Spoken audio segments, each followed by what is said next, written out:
Hello team and welcome to another ATP Geopolitics video with myself, Jonathan MS Spears, the Ukraine War Frontline Update, a live stream Frontline Update with my esteemed guest, Andrew Perpetua, the man who's had so many different spellings of his surname on my threads that I've lost count, and some strange iterations of his name. But anyway, Andrew is here. Thank you. We organised this while I was shopping for a Christmas tree, like in a garden centre. And like I was cooking a Thanksgiving dinner because I didn't eat Thanksgiving on Thanksgiving. today is the day, so I was making a Thanksgiving dinner, and you're shopping for a tree. And here we are now. So thanks for that, mate. Appreciate that. And I was listening to, in fact, this is how sad my life is. Or maybe if you're Andrew, maybe this is how amazing my life is. I fell asleep listening to Andrew Perpetua's live stream as it wasn't live at the time, just making sure I was getting the data in my head. And talking about this issue with a mapper that I use on my mapping as well, Surrey Maps, that made a claim yesterday that was somewhat erroneous based on the sourcing of someone called Geraman on Telegram and Twitter, incredibly dubious pro-Russian source. And I know Andrew doesn't want to get into public spats or anything, but you know you can see it on certain Twitter handles with Surrey Maps get involved in arguments and whatever. But that was an interesting thing last night because I talked about that on my thread yesterday. What I know, without wanting to get into public spats, do you find? I mean, how do you find these sort of situations where people are making highly dubious claims? I mean, it's just frustrating. I don't really see the point of it to make the lies in the first place. I mean, there are a lot of accounts that they just publish misinformation as like a hobby, I guess. It's just all they do. And in this case, it was misinformation about this most eastern kind of I don't know, what would you call this, outpost, most eastern outpost of Avdiivka. It's this water treatment plant, and I am not entirely sure Ukraine has always held it, but they've held it for at least the vast majority of the time. And they held this prior to the full-scale invasion. And the other day, the misinformation accounts posted that Russia attacked and captured this area. And for some reason, a few people on Telegram, mostly, I think this was all on Telegram, I'm not sure if it was on Twitter, kind of picked it up and ran with it, and then it was just not true. It was just very objectively untrue, and then they all had to walk it back. So it's just funny to me. I don't see the point in telling the lies. Like, obviously everybody can make mistakes, and like mistakes are fine. Like you can read something that happens to be wrong, or just misinterpret something, or whatever. Like, mistakes happen all the time, but it's this intentional propaganda misinformation that's on a completely different level, and I just don't see the point. So do you think that people make stuff up out of nothing, or do you think this is hearing about some genuine bit of news from the front line and then just going too far with it? I think, well, it depends on the person and it depends on the case, but there are so many instances of Russians, the Russian propagandists, making up absolute lies that are just objectively completely false. And they often do it at the expense of actual victories that they have on the battlefield, which always amuses me, because sometimes their lies are actually a lesser victory than the actual victory that they have. So you find them in this weird position where they hype up this lie, and they keep hyping it because they can't walk it back, because if they walk it back, they will admit they lied. So they have to keep it. but then an actual victory will happen where they actually do something that actually matters, and they can't even talk about it because in talking about it, they would be admitting that they lied about something else. So then their actual victories go unreported in the Russian media, and it's really bizarre to me, and it happens very frequently. It happened in Pisky, for example, where they just went off on this lie that they captured all of Pisky in like a few days, and then it took them like months to actually capture it. And in the meantime, they were doing actual victories around Pisky because they couldn't. In reality, they couldn't actually capture Pisky. So they're doing these victories around Pisky, but they couldn't report on them because their lie was that they actually captured Pisky like 3 weeks ago. And they do this all the time.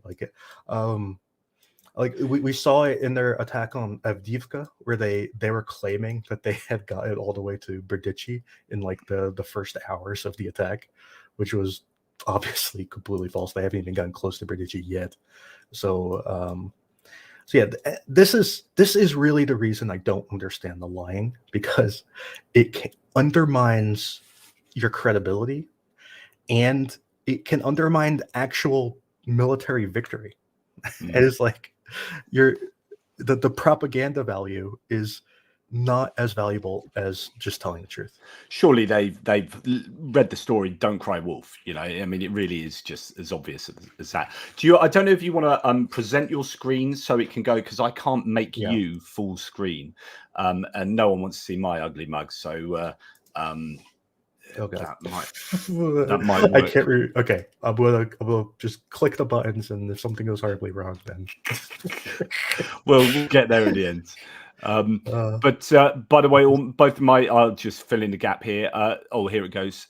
There you go. Add to stage. Oh, I won't need to fill in the gap. That's perfect. And I guess the best way is maybe showing it like that, with the knowledge that we will cover up the bottom left of the screen. I can do it cinematic. No, that's fine. You've got the whole screen. This is so funny because I'm sharing my screen, right? I'm presenting, but it's not showing the screen I'm presenting. It's showing the screen that was already there before, and the screen I'm presenting is there. But whatever, it's ultimately the same screen. I just find that funny. Because if I were actually presenting something important, you would be able to see it. but whatever. Yeah. So I guess I don't know. Should we? Do you want to tell us what's going on? I guess in the northeast first. I know there's not a great deal of information coming out from a number of places, which is pretty standard. But what are your thoughts on the northeast? Because I keep hearing from various analysts and from Ukrainian observers as well that there's a huge number of troops in the Luhansk area, in the Donbass in general, but in the northern kind of Luhansk area, a huge amount of troops around the Liman area, and that they're kind of ready to go and expect this to be where there's the next big Russian attack. What are your thoughts on that? Yeah, I just want to talk about something real quick. So, there's like from like this area here, like this whole area, Russia uses this area to train troops. So basically, all the guys here, for the most part, don't really count as like combat troops, because they're there, but they're not combat. They're in training. They are, they're like being trained to how to like storm a trench or whatever, like combined arms combat, like how to fight alongside a tank or whatever. They're doing all of that training here. So when they say that there's like 120,000 guys, there's like a whole bunch of them are these guys. So they just don't count, And then in addition to those guys, there's like this here is like their logistics hub, where they're like spending like, there's all these logistics going on here where they have roads, they have rails, this is all a logistics hub, and this logistics hub is actually a lot of people. So those people also don't count. And then there's like another group of people who are like here, and those are like These do count towards the actual combat people, but this is their like operational reserve. Okay, so that's their like operational reserve. So I just want to make that clear, because people Yeah. say that there's like 120,000 people here, but there's most of them are in the back being trained, because Russia doesn't really like training their troops in Russia, because it's just not good to keep all of your guys in your own country training, because then they get bored, they get drunk, they do things you don't want them to do. So you just want to let them do all those things you don't want them to do somewhere else, right? So anyways, Yeah, and it's those are the caveats I often give, which is that they will include logistics, it will include maintenance people, it include cooks and HR and all sorts of command and control, and that those people aren't going to be the people that you're necessarily going to see fighting in the trenches on the front line. So that number of people is to be taken in that context. Anyway, sorry. Yeah. So then you have these frontline guys. Like, Russia does outnumber Ukraine pretty significantly. I've heard that it's like 5-1. Wow. But Ukraine's defensive positions are pretty strong, and Russia's had a lot of trouble breaking through the actual defensive line. So in a lot of these places, there's like the actual defensive line that like Ukraine has, like their main line is here, and then they have like another line in front of it, and then there's like this buffer that they're using as what's the word, like it's kind of like a defense in depth, elastic defense sort of thing. So as Russia attacks, I don't actually know how to clear the things I draw, so I have to like always start and stop it. I only got this plugin yesterday, so I haven't learned it yet. But anyways, like as Russia attacks, Ukraine kind of falls back, and then Russia kind of runs out of steam because they're getting hit by artillery and whatnot, and then Ukraine just kind of takes it back again. And so there's these little pockets of attack that they occur, and whenever they do, the Russians get very excited, and then you see like a few days later they're attacking the exact same spot, and then a few days later they're attacking the exact same spot again. They just keep attacking the same spot.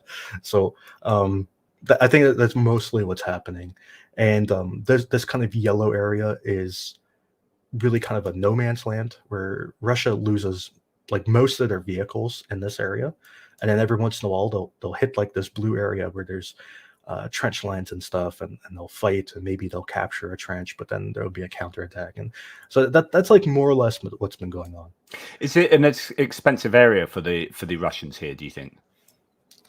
I guess they've lost a lot here, a lot of vehicles. I don't know how many infantry they lose, but they lose a lot of vehicles. There's been some instances where we see them attack with like 10 vehicles, and they apparently lose like 6 of them or 7 of them. Yeah.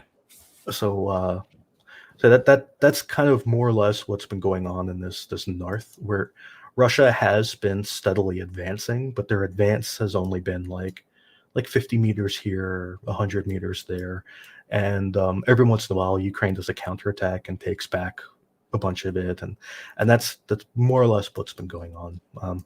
For example, in this kind of little corner here, this little corner has changed hands a lot, where Russia will kind of go down this road and kind of capture it, and then Ukraine counterattacks. I think this happened just a few days ago. They did a counterattack. I can't remember what day it was, but I mapped it. Oh yeah, here, where they rolled up with leopards, and anyway, I consider it a leopard.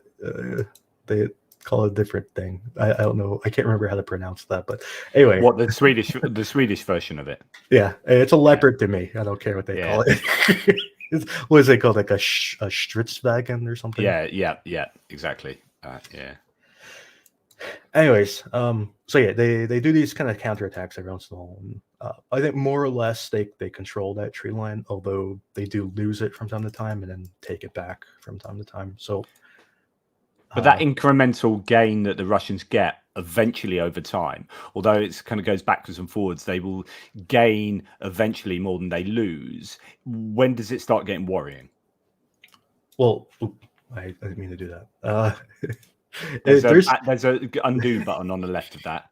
Oh, there is. Oh, yeah, there's an undo button. Anyways, I have a notable event thing. Okay, so there's this line here. This line is the river, and this thick blue line, and this is kind of their backstop, where if Russians approach that, well, if they cross it, that's, I think, when Ukraine would get worried. There are multiple layers of defense in front of it. These fields are all pretty heavily defended. I imagine that these fields here are roughly as defended as like the fields around like Rabat and Ower. Like this is non-trivial. Like these heavily mined, tons of trenches. I love what you said previously about the high ground just to the west of there, where you can get something like the Challenger, or I know the longest ever tank hit was, I don't know, in the Iraq War with the Challenger 1. Actually, I think it was like 5,000 whatever meters. But Challenger 2s and Leopards will have a really long range over those flat fields underneath those hills, and that's quite a useful point to hit. I don't know if they do though. There's a thing I'd like to show you, but it's complicated for me to show you because of our setup. So I'm going to set it up, and then hopefully I can just copy and paste it and it'll work. So just give me a second. Yeah, no worries. Yeah, so for the viewers, if you're looking at the screen there, there's the Oskil River that comes down with that kind of greenish in the center, dividing the colors from the rest of the map. And to the west of there's high ground that you can see over towards the east, and that gives the Ukrainians a really good position to fire at the Russians from a distance using their tanks, or even obviously artillery, ATGMs and whatnot, depending on what range you want. Do you want me to show your avatar now? I don't know what you can see. So I can see on your avatar. Yeah. So this is what it actually looks like in real life. This is the terrain. Obviously, this is not the top of the hill. There's more hill behind you. So this is just kind of like on the side of the hill. But this is the terrain. That's just blurred for some reason. I guess when it merged the 3D canvas, it made that artifact, I guess. But this is the north, and that is the south.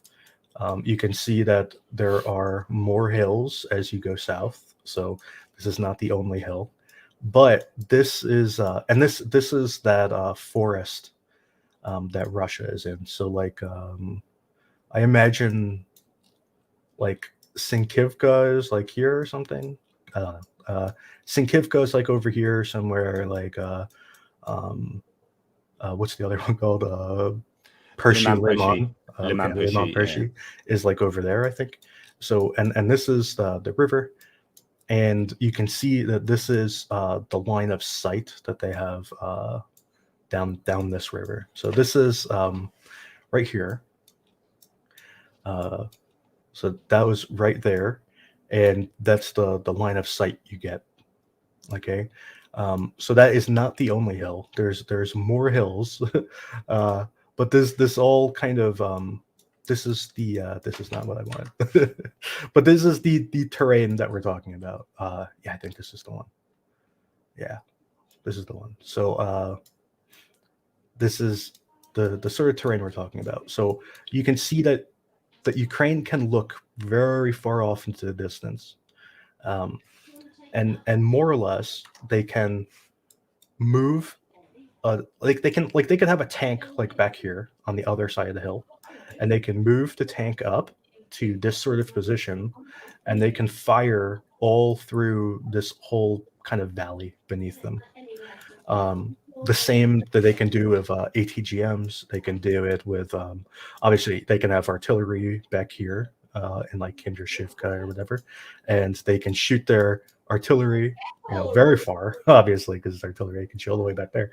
But they've clear lines of sight everywhere. That's really the point. Is you can set up. You can imagine if you're flying a drone here, you can see a very far over drone with especially those drones that have a 25x zoom. You can see very far. You can see easily 14 kilometers. You could set up surveillance cameras. You could set up all sorts of things. We were joking about letting up balloons and like having a recon balloon up there. Absolutely, yeah. So, and that just makes it very difficult for the Russians to kind of to move around with impunity. They're going to get hit hopefully by Ukrainians as they do so.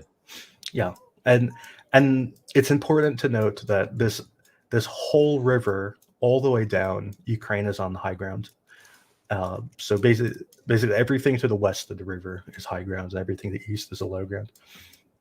So that is this is a really big reason why Ukraine is capable of defending this position, because what you do is you create these minefields, these trench systems that are kind of like the anvil, and then you have your artillery and your tanks and whatever on these hills, and those are the hammer.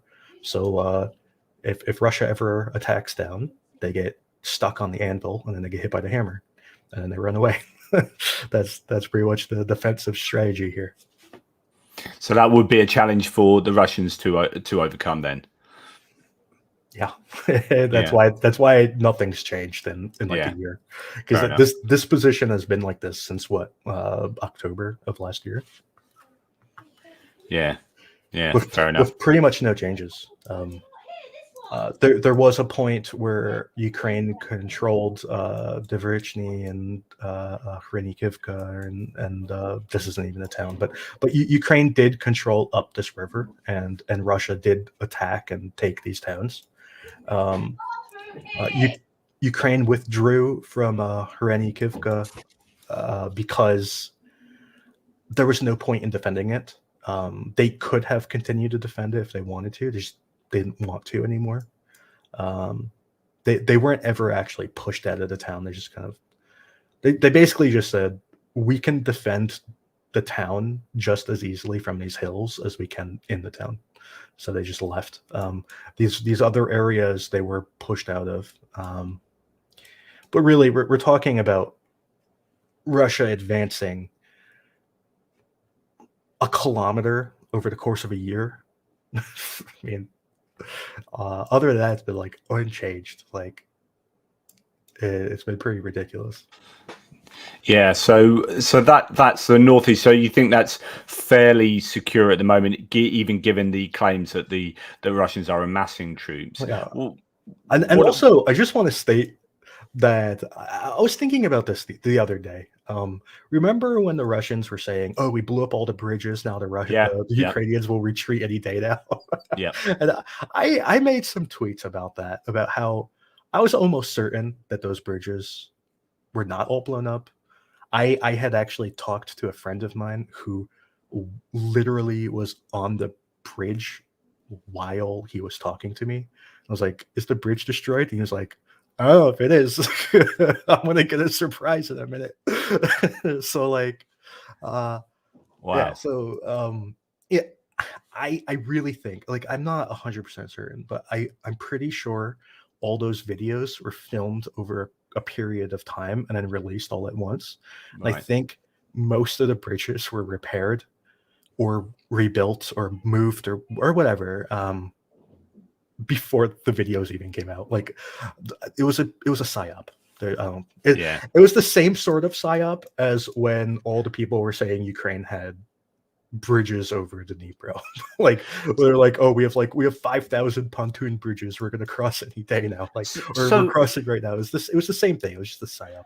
Well, but this makes me wonder, mate, because what is the point of a psyop? Because if the reality, like, unless you're going to change, surely the point of psyops is to change the behavior of the audience, right? So that you say this so that they go and do something stupid or go and do or whatever.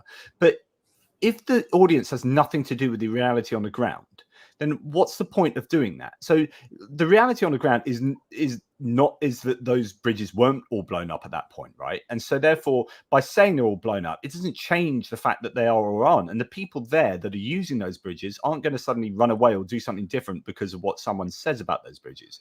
So what is the point of those kinds of bits of psyops?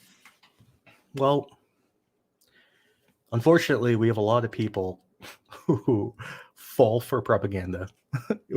We don't really teach propaganda in school. I think that's a big issue. We don't teach people how to identify it. I will state that I think a lot. I mean, it's my opinion. I'm not saying this as like a fact, but in my opinion, the psyop in the south of Kherson, like in the first week or two of the war, of the invasion, I think the psyops in the south were wildly successful. Right. Because it became this kind of domino effect where Russia would attack one place and capture it, and then in capturing it, they would say they captured all these other places too, and then the people who were in those areas didn't know better, and then they thought they were getting surrounded, and they withdrew, and then like it became this domino effect of collapse. That's exactly right, which is affecting the behavior, the actual behavior in reality. Yeah, so I think that was wildly successful. So these things can be successful, but I think part of it isn't really for the audience on the ground. Like, it's not for Ukraine or Russia. It's for, I think, honestly, the Europeans who aren't paying attention to the war, and they want to pile on. They want to say like, oh, everything's going bad. All the power plants all exploded. All the bridges fell down. Like, oh, any day now they're going to collapse. I think that's the point. I think that's really the goal here. To just pile on, and people are susceptible to it because we don't really teach critical thinking. We don't teach how to resist psyop. Like we'll do this to people. We don't, and there's a whole, like, I don't know if it's like a generation of people or if it's just a class of people who are extremely vulnerable to this. Like I know in like the United States, we have this whole like epidemic of people who they like retired from work and started watching like Fox News, and they're like all brainwashed by Fox News, So I don't know, like falls on fertile ground, I guess. What's the situation up in Avdiivka and Yahidna, just up in that northeastern corner? Because as Ukraine's got had a bit of success in doing one of their counterattacks there. They might have. I'm not sure, because I was never convinced that Russia actually controlled this area to begin with. I thought it was a gray area. We had videos of Russia assaulting, but we never had solid evidence that they actually controlled the area after they assaulted it. So I never actually thought that they captured it. And now we hear that Ukraine counterattacked and they might hold it now, but I don't see evidence that they can't captured it either. What I see is that Russia assaulted and pushed Ukraine out, and then Ukraine assaulted and pushed Russia out. And you have to keep in mind that in this war, the front line is almost never defended. The front line, the purpose of the front line is not defense. It's the second line of defense is your defensive line. Your front line is more like recon. So if someone assaults the front line, they are they're assaulting the recon forces, and those recon forces are typically not really in the position to defend. They might fire some shots back, etc. But typically they'll fall back. They'll fall back to the second line, and the second line is like all of your better troops, and then your third line is like reserves or whatever. So that's really the thing here. So when I see Russia assaulting what appears to be a front line, and then they apparently take that front line, and then Ukraine is attacking what appears to be Russia's front line and apparently taking it. What that tells me is that this is being held for like reconnaissance purposes, and as one side advances, the other side pulls back, and then they shoot it with artillery, and then it's just going back and forth between these reconnaissance forces. That's what I think is happening. And with regard to a little bit further to the south in the sort of Novouhayevka area, now I don't want to like justify or give good reason for like fulfilling the sunk cost fallacy. So you get this idea, the sunk cost fallacy being, well, we've attacked here for so long, we might as well keep attacking because otherwise what it's all been pointless or whatever. But I also don't understand why they put a load of effort into trying to take a place and then just give up on that and then go out somewhere else, but then do the same sort of thing over and over. Like, on the one hand, I understand that they shouldn't keep bashing their head against a brick wall, like Vuhledar, like indeed Novouhayevka. But on the other hand, I'm like, well, surely you wanted that place enough to do that repeatedly. Why have you just given up? Like, what are your thoughts on that? I think the whole point of this was a surprise attack. In this war, especially, but I think this is true basically all wars, but especially this war, the longer you attack a position, the more difficult it is to capture it, because you are destroying the tree lines that give you cover. You're destroying the trench lines that give you defense. So the more you attack a place, the more difficult it is to hold it, and the more difficult it is to keep attacking. So I think that was kind of the goal. So I think they pushed through. They really wanted to break towards Borova. They did stretch the line pretty significantly. I think they got pretty close to a breakthrough, but Ukraine counterattacked and retook a bunch of ground, and it ultimately failed. And I think Russia kind of decided, if we keep assaulting, we're just going to tear apart all these tree lines. There's going to be no way for us to really hold the ground when we take it, and we're probably just going to lose the ground again anyway. So what's even the point? If you look at the satellite images, which I did post satellite back when there was the sunlight, you remember? So this was like in September.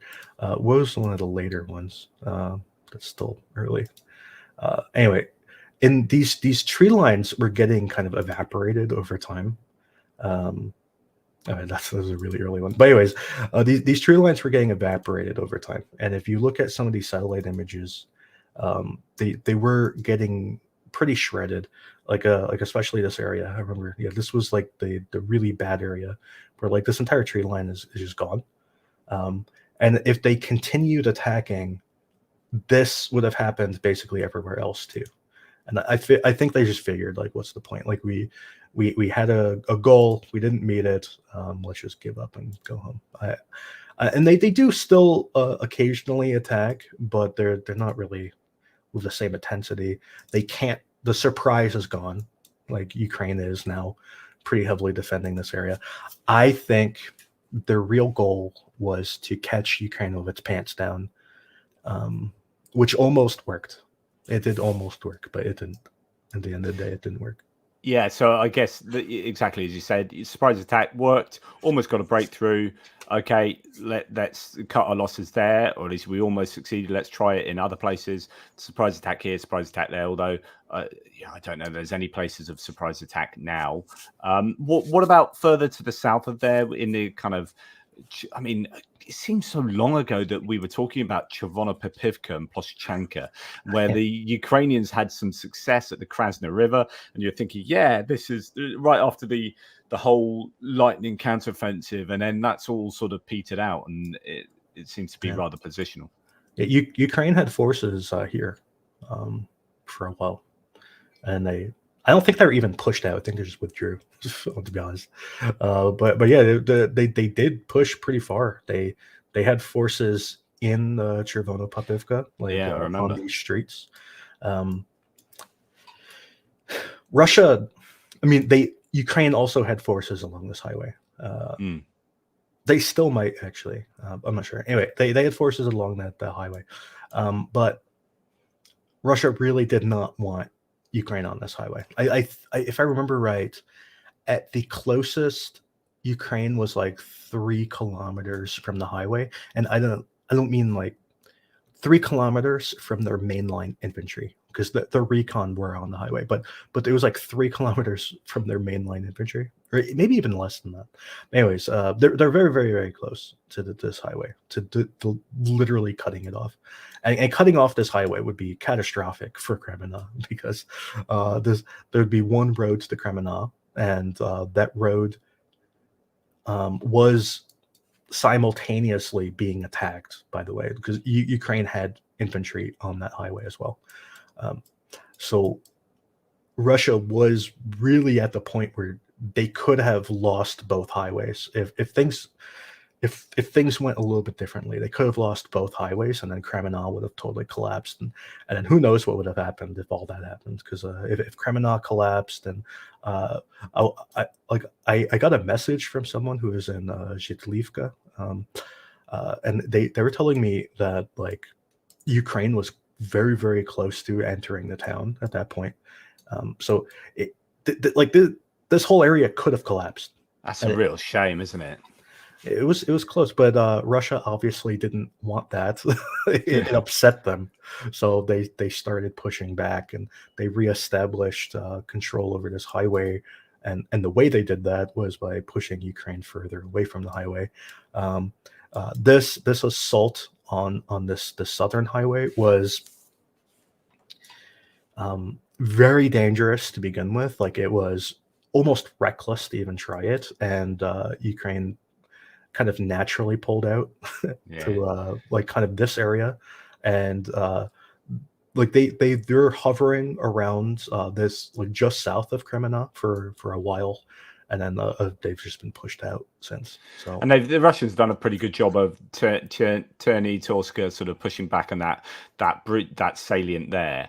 And then there was all the claims about them getting to Avdiivka and whatnot. But was that Avdiivka, or is it not that? Well, it might have been that one. It was that one as well, but it's also the one further to the south, near the this one. No, the one by the edge of their salient. There is there. Which one? Yeah, it might have been Torska.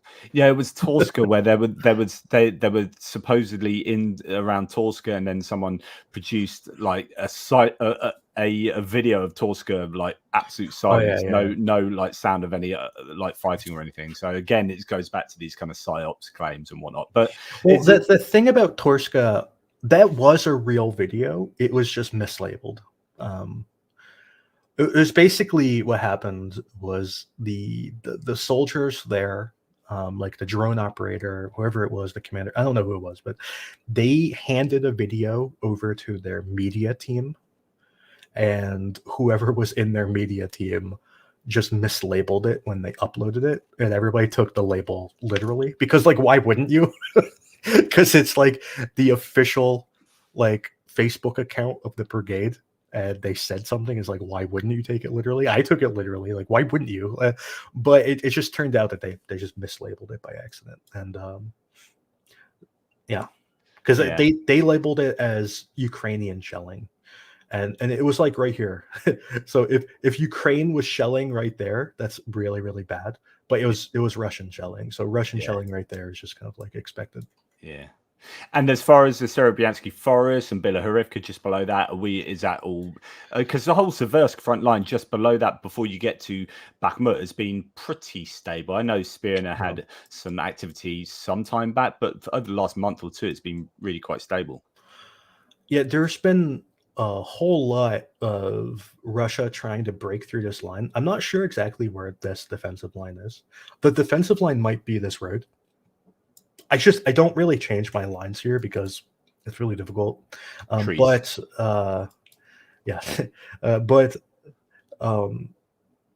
Russia keeps like bringing all of this super heavy equipment down to this road, right to like literally right here, and they shoot TASS and they shoot Mikliks all into this area right here along this like ridge, just right here, because they're shooting from right there, and Mikliks in particular are not very long range. So they shoot this whole area is just getting like evaporated by Mikliks and Toss, and they keep trying to assault there, and they just can't.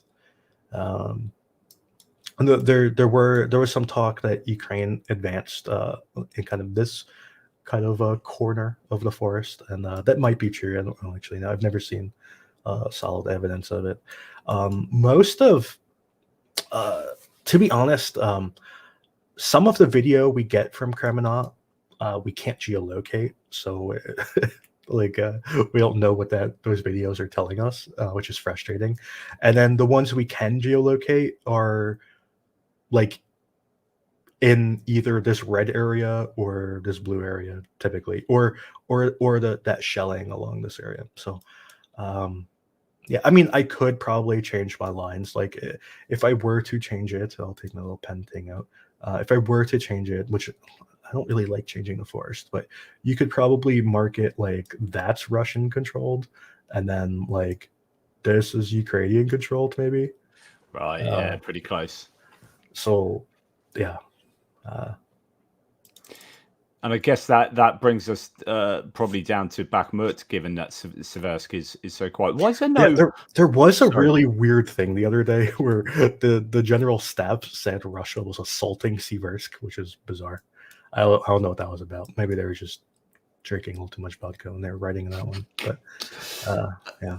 Why is it that, because northern, so north of Solidar, that whole front, I was thinking there have been so many times. I know that there's terrain to think about. Last time you were on here, actually, we talked about this area, but I often think that there was opportunity there to be had by the Ukrainians, but they concentrated much more to the south. Yeah, I do think that they were seriously considering this being their main offensive push, but then it just wasn't. And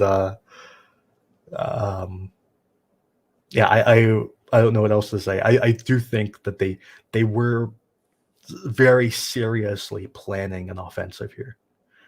Yeah. And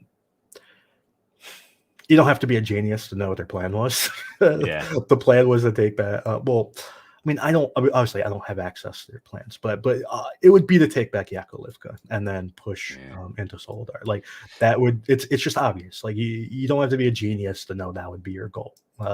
You push into Yakovlivka, and remember that they did push down this tree line, and they captured this whole area for a while. Yeah. They pushing into Yakovlivka, getting into Bakhmutska and Soledar. This would be the push, I believe. It's fairly obvious. There's not really, unless your goal would be to capture the oil refinery. There's not really much else that makes logical sense. Personally, I think capturing the oil refinery should have been their main goal, but they disagree. They went for Robotin apparently. So, but yeah, Ukraine, I think, was very seriously considering this being their primary offensive push, but obviously it just didn't happen that way. So, and where does that leave us with Bakhmut now? Then, like, it's definitely the initiative has shifted, and we are seeing the Russians push back. We keep hearing that there are some fairly significant forces in the area, like we hear about Avdiivka as well, and the Ukrainians have, I guess, pretty much culminated there. How's that looking at the moment? Is it pretty much stable, or is it a worry for the Ukrainians? Well, the Russian forces here are nowhere near what they are like in Avdiivka. So they have a lot of forces here, but it's nowhere near Avdiivka. And the attacks that they're doing here are nowhere near as big. So they're attacking with like 20, 30 guys at a time. And a lot of their attacks are coming from Zelenopilia, which is right here. And they tend to either attack straight north or kind of on this kind of arc, but more or less they're moving up in this kind of direction. So that's like their primary mode of attack.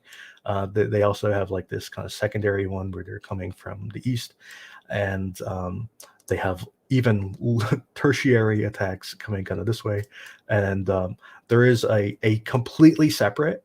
So this is one attack, like. And I think this is like its own brigades, etc. There's a completely separate, kind of like unrelated offensive push up here, which I think this is like a totally different brigade under different command structures. And that seems like a more sensible one as it goes along the top of that high ground behind Klishchivka. I mean, that would, to me, that would be more of a worrying one because it would threaten the trench lines, the fortifications built into the top of the hill behind Klishchivka. Yeah. But they are still attacking uphill, and it is not going well. Yesterday, I believe, there was Russian shelling in this area, which was interesting. Which means that Ukraine, obviously, that means the Ukrainians are there, and they're a lot damn closer to the supposed Russian lines than the Russians might hope.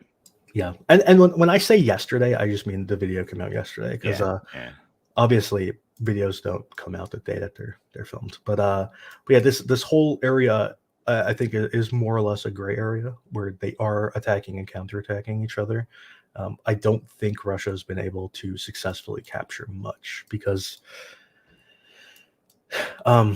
especially over here near Avdiivka, there's kind of one position that Russia can hold when they attack, and they always, it's like there's literally only one place they can hold. So every time they attack towards Avdiivka, they end up in this one spot, and the spot is just like a hole in the ground.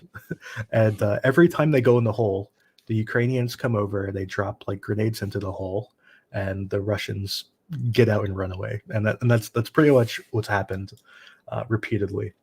What Surat Maps has the Russians controlling half of Avdiivka. What are your thoughts on that? Why are you confident that the Russians aren't yet in Avdiivka? Well, if you watch the video that Constantine put up, it pretty much shows you why. And Right. I do want to state just that he used Constantine's video as evidence for Russia controlling this. And I just want to state for the record, every single Russian that attacked this position died. All of them. Every single one died. Except for like the two who ran away. But every single one who actually tried to hold these positions is dead. And this is so Constantine, for those who don't know, is someone who is, I believe, not in Ukraine at the moment, has fought there previously, does a lot of charity work to get stuff to Ukraine, is often on Andrew's live streams, well worth listening to, gives a good, realistic evaluation of what's going on. But he did a video where he edited together a whole bunch of different footage. Djibouti did. Oh, right, sorry, yeah. So someone else did, and then he put that on his thread, and it was a pretty devastating bit of footage to show, as Andrew's just saying, that a lot of Russian losses in the area. And that is not the only video, by the way. there are more. There will be more. I promise you. Russians are still attacking that same spot, and they are still not surviving the attack, and that's why I think it's I guess you could say it's in Russian control if you count all the dead guys as controlling it. But other than that, I would say it's a gray area. Yeah. And so that's fairly stable there. Do you think that's fairly stable going forward? Do you think the Ukrainians have got enough in a tank to defend Bakhmut successfully? Because, you could worry about Chasiv Yar just to the west as being under threat in some way. Do you think the Russians will ever get that far? The northern part is probably a bigger worry than the southern part.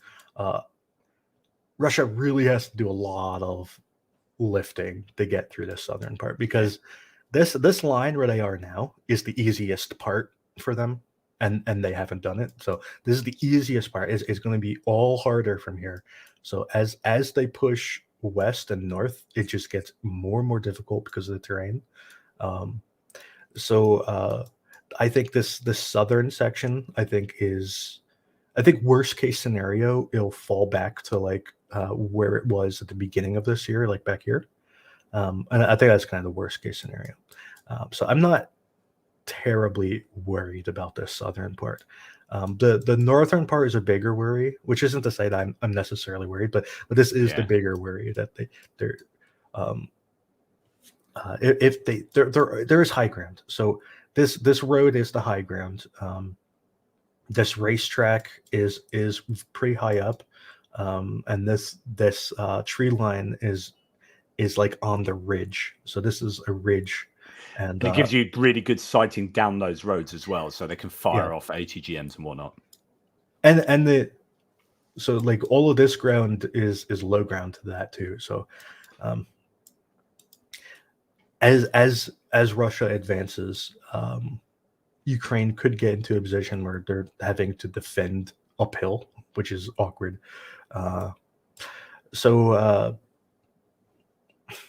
Yeah, I just don't know. I don't think Russia is going to be able to break this northern part near I never know how to pronounce that. Say Horivka. Anyway, whatever that town is, I don't think they're going to be able to push through that, and I don't really think they're going to be able to push through Orkhovo-Vasilivka, and I don't really think they're going to be able to push up this highway. So I think if they're going to advance, I think it's going to be kind of just down this road, Interesting, into Chasiv Yar, personally. And I guess that brings us on to Horlivka next, which is a pretty interesting place. Which, to me, my interpretation is, bit of a surprise attack. It's a bit of a, we've done quite well here. Let's try almost like a deep battle kind of approach. But it's not that the Ukrainians are on that massive offensive all along the front line. But it seemed like quite opportunistic. Is that sort of petered out now, or is that an opportunity that still presents itself? It's hard to say, because this is kind of the starting position, at least as I knew it. We knew that Ukraine controlled the houses on this hill. I never had evidence that they were even down the hill, because like right here is the very bottom. So it goes downhill to like there and then uphill again. So this is like the valley. And I never got evidence that Ukraine was at the bottom of the valley. So I've only ever seen them like on this like slope. And then all of a sudden we hear that they have not only pushed through the valley and up this hill, which you can see that there's all of these trench lines and bunkers and stuff, but they had all pushed all the way to this up this hill too. So this is like a pile of, I don't know, it's a pile of something of dirt. I've been told, I kept calling them slag heaps, and I was told by some people that actually, if it's not the coke, if it's not like coal or coke, then it is a tailings or spoil heap. But there you go. Who knows? It's just called a heap. It's a heap. They were on this heap, and then we had no news for a few days because it was kind of bad weather, and then we got more news that they were on this heap, and on that heap even more, and then there's shelling over here, and so Ukraine has just been kind of advancing through here. So that's and then there's more and more heaps that they've been able to get on, but we've not really seen much new information since what day was that? The 23rd, I guess. So there's been really no new information since the 23rd. We don't know if Ukraine controls the heaps. They might. They may have just gone there and left. We don't actually know that. We do know that they've gone into this part of the town of Pivdene, and they do control part of this town, which is, or at least part that they didn't go into control before. And and we know that Russia has tried to counterattack in this town. have likely tried to counterattack around these heaps too, and we just don't have any new information, because you have to keep in mind that prior to these videos of Ukraine advancing, there was like no information from this area for like a year. And then we got like 5 videos, and then it's back to nothing. So I guess we'll have to see. Well, that brings us on to Avdiivka, which is, so often talked about. Before we do that, I just want to say thank you so much to Kochigav Algarve. Thank you, Andrew and Jonathan, the great info heroes. The Russian criminal lying and bragging equal to the Western pro-Russian anti-democratic ones uncovered here. Thanks. Thank you very much for that. And thank you equally to Johnny Christensen for his Danish kindness here. Hey, JP, do split it with AP Johnny from Denmark, and I will do so. And that brings me on to say, by the way, whenever you check Andrew's maps, he does have that little bit at the top where you can help contribute to his efforts. He does have overheads with regard to his mapping, and that goes towards the overhead. So it really is incumbent upon all of us to support him if we appreciate his mapping, which I certainly do, and I will be doing that again. Also on his Twitter feed, he has his PayPal. But anyway, nonetheless, going on to Avdiivka, there is just a question here. I'm sure, and thank you so much to those two, by the way. I'm sure Putin wanted to win and ordered Avdiivka to be taken by year end. If Ukraine holds Avdiivka, then it will be catastrophic for Putin. I'd love to know what JP and Andrew think about this. Well, if Ukraine can keep Avdiivka, I think it would be one of the most impressive victories. It would be like up there with like the Battle of Kiev. Okay, I don't think they can hold Avdiivka in the long run, but it would be incredibly impressive if they did. I think a lot of things would have to happen for Ukraine to hold Avdiivka, because you cannot hold this defensively. You can't just sit down like a little turtle and hide in your shell, because they're biting at your tail right here. This is not good. You'd have to counterattack at some point and have a very successful counterattack. You'd have to at least push them back to Krasnohorivka. Because I keep saying that code plant is the beginning and the end for them. Yeah. When you get into this plant, it becomes a real disaster, because if you cut off this road here, there's basically no paved road into Avdiivka anymore. So you'd be relying on all these. I'm not sure if this road is paved, to be honest. It might be paved. I don't think it has. I think it's a dirt road. But I think this is the only paved road into Avdiivka. I think that's a dirt road, and obviously like all these are like tractor roads, right? So they're definitely not paved. And just imagine supplying the city, and keep in mind there are 1,300 civilians still there. So you'd be supplying the military and those civilians. Were you talking last night about evacuation of children still from there? Oh no, well, I don't think there's children in Avdiivka, but the children were being evacuated from this area to the north of Avdiivka, and from this area to the south. So this area here, they say that I believe the children are all evacuated, and this area here, I believe the children are evacuated, and now they're evacuating the children in like this area, and I believe they said that there's 77 children still there, and I think they said 55 of them have to be evacuated, and the other ones, I can't remember, like they refuse to evacuate, or they're technically in an area where they don't have to evacuate if they don't want to, or something like that. But they have to evacuate 55 more in this area.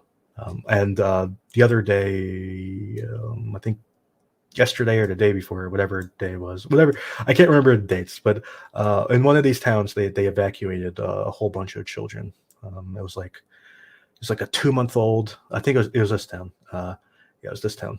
They evacuated. It was like a 2-month-old, like a 3-year-old, a 5-year-old, an 8-year-old, a 9-year-old, and an 11-year-old, something like that. They're all like brothers and sisters. It bothers me to have a 2-month-old there. To be honest. And so that is, obviously, as you're saying, it's so close to losing Avdiivka, really, given the closeness of the neck and the fact that they've probably got some kind of fire control over those roads going in. And they only need like a kilometre each way, really, from the north or from the south, for that to just be really more untenable than it presently is, I guess. Yeah, it's just... It is possible for Ukraine to defend this. So I think his comment was more defending it for the rest of this year.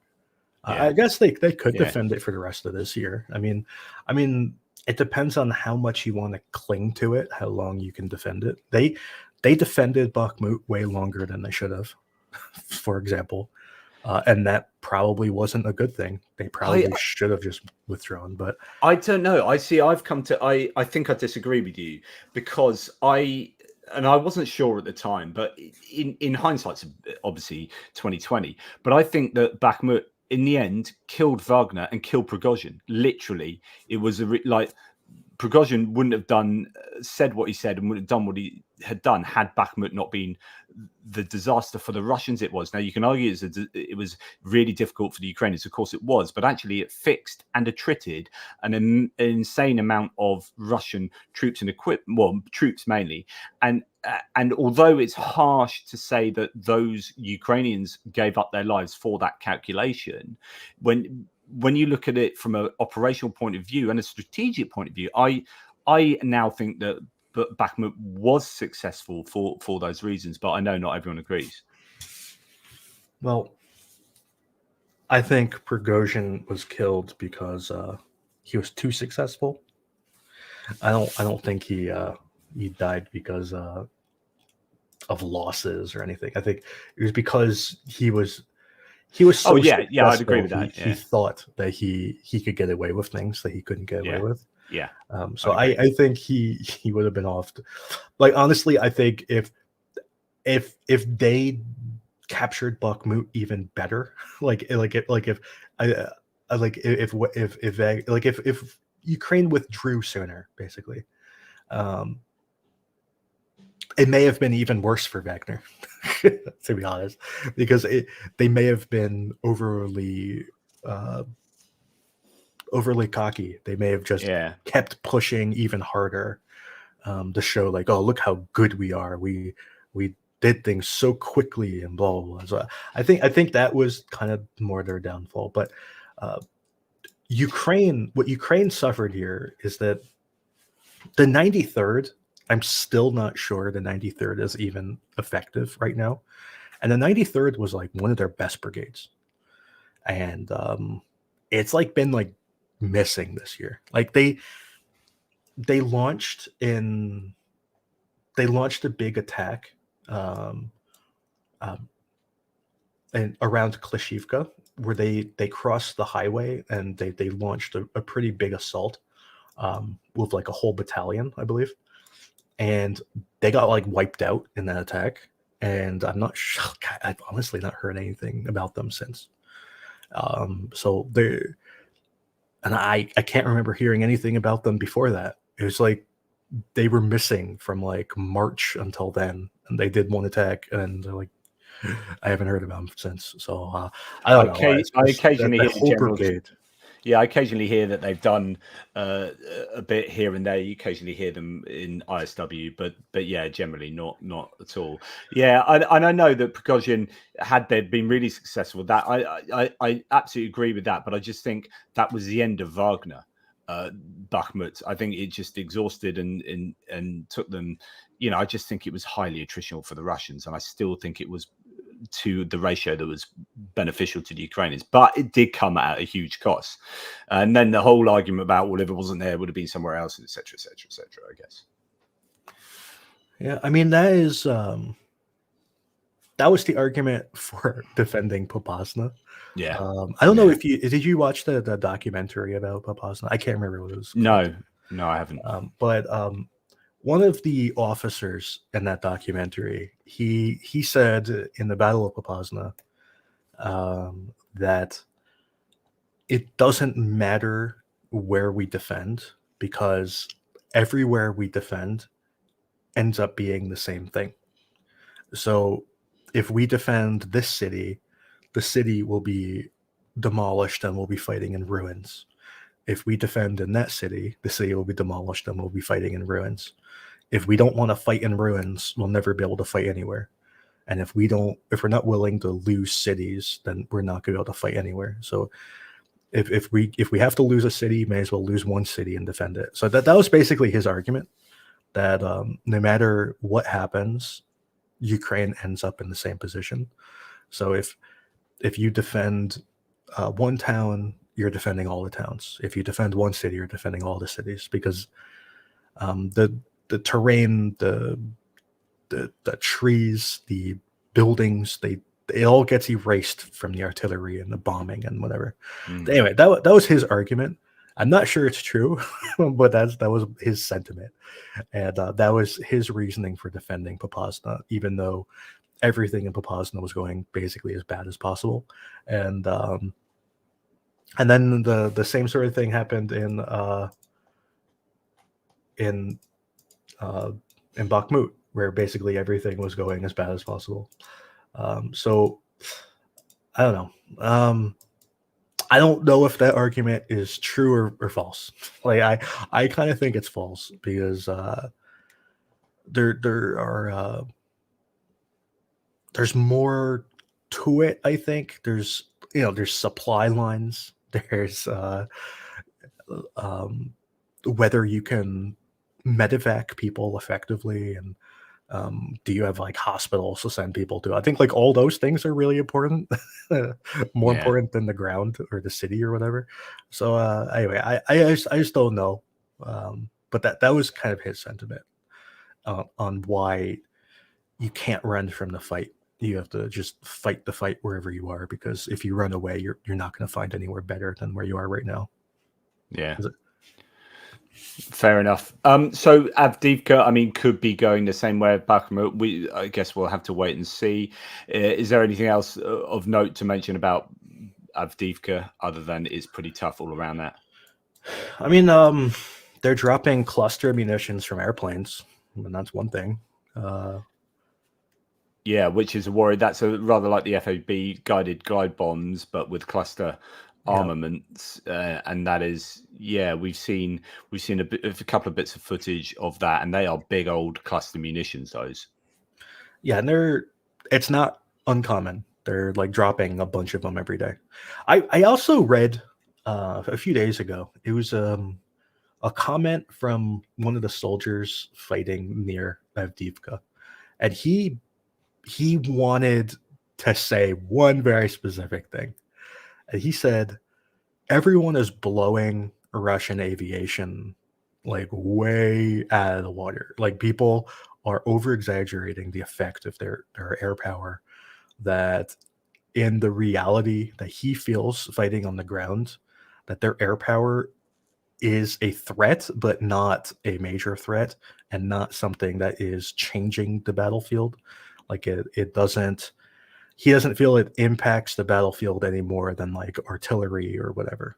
Interesting. Or like a tank. That's very interesting. I wonder if that would be if you could extrapolate that right across the front line to say Dnipro, where I think they do have an effect, but it's not an effect on the battlefield. It's an effect on the civilian population. So it's a very different kind of effect. Did you see what Romanov said about the airstrikes?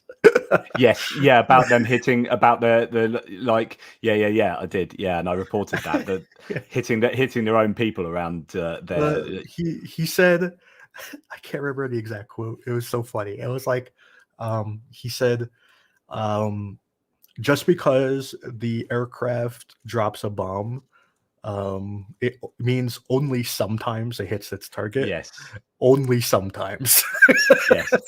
yes. I picked up on that. Where can I?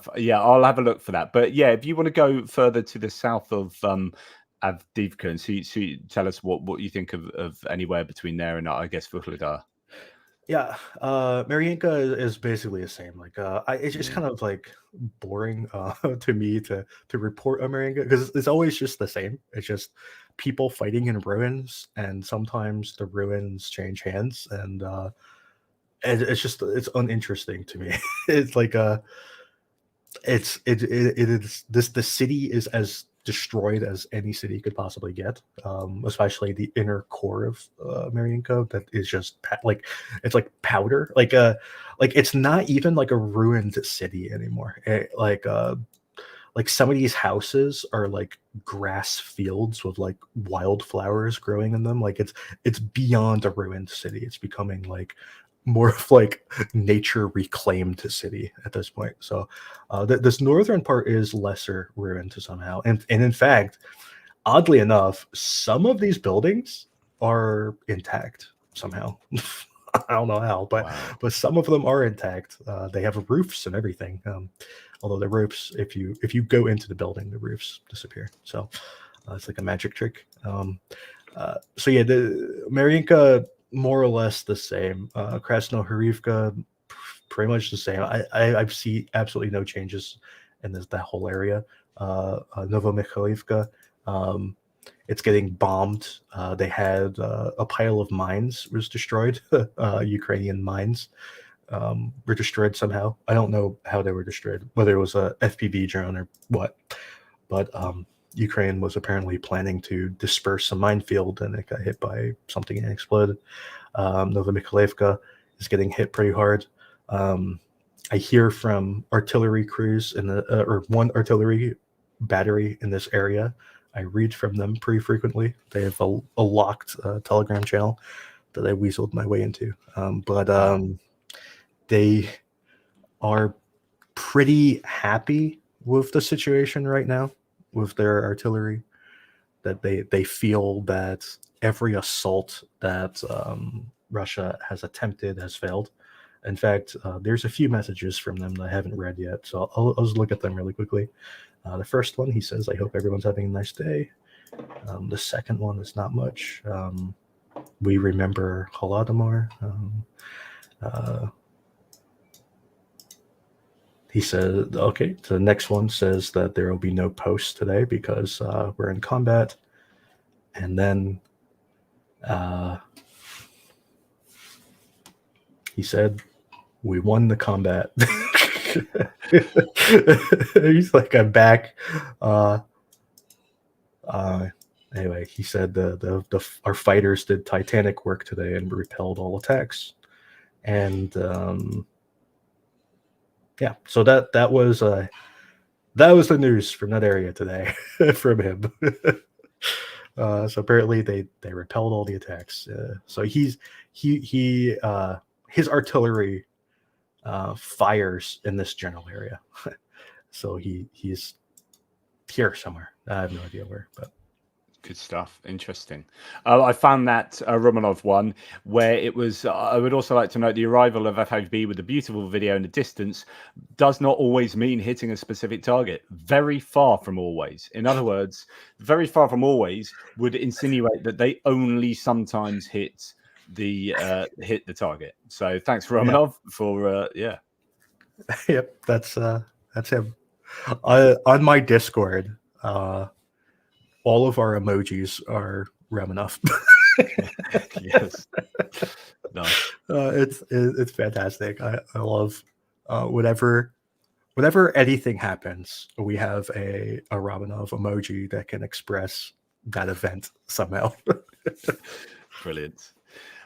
So then it's sort of, I guess, down to from there we're looking at Vuhledar really, where there's not been any news really for a couple of weeks. Well, and there was some news. There was a report that they were moving a very huge number of infantry from Berdyansk and Mariupol.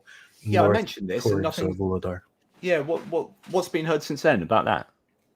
I don't know. I just was watching. there were videos and photographs of all the trucks moving. And I mean, honestly, I don't even know where they went. It's possible that they just went up this highway and kept going. They could be in Avdiivka right now. I have no idea. But they basically were traveling along this road, and then they went on that road, and I don't know what happened after that. There was the assumption was that this road goes to Nikilska. basically, Yeah. not directly, but so the assumption was they were going to Mikhailska, but they could have been going to Avdiivka because it also goes to Avdiivka, or they may have gone to Volnovakha. They might just be operational reserves in Volnovakha. Who knows?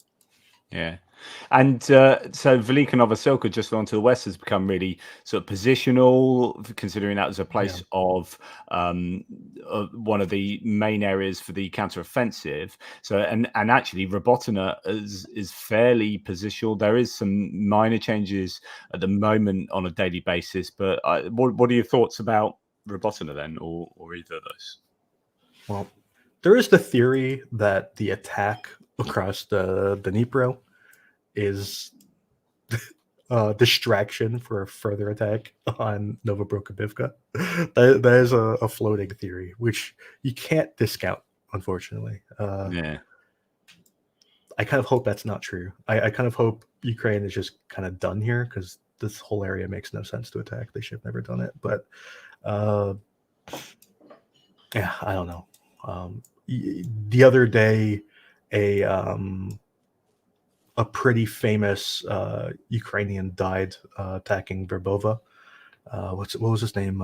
Sergey. I can't remember his last name, but there's like a state funeral for him today, I believe. Really? Because he was a pretty famous Ukrainian soldier, but he died in Verbova. I think he died on the 18th or something. It was like a week ago, but I think they announced his death yesterday, and I think today was like a state funeral for him. So that was kind of a big deal. Anyways, yeah, I just don't know. There's been not much changes here. There's the other day, there was kind of this interesting. Not really interesting. It was just kind of a sad story. Some of the people, they described it as Nesteryanka, and others described it as Nova Andriivka, and others described it as Orikhiv. But it turns out that it was kind of in the middle of all three. But basically, what happened was a 52-year-old mushroom farmer was a 52-year-old was gathering mushrooms with his friend and his dog, and he found a unexploded sub-munition from a cluster munition. And we don't know what kind of cluster munition or sub-munition this was. It could be Dipicum. We don't know. But he apparently decided to pick up the sub-munition and put it into his basket of mushrooms, which I highly recommend no one ever do. That's insane. And the cluster munition exploded and killed him. So so that is the thing that happened. I very strongly suggest never picking up a cluster munition and putting it into a basket of mushrooms. Yeah, goodness. I don't know what would possess someone to make that decision.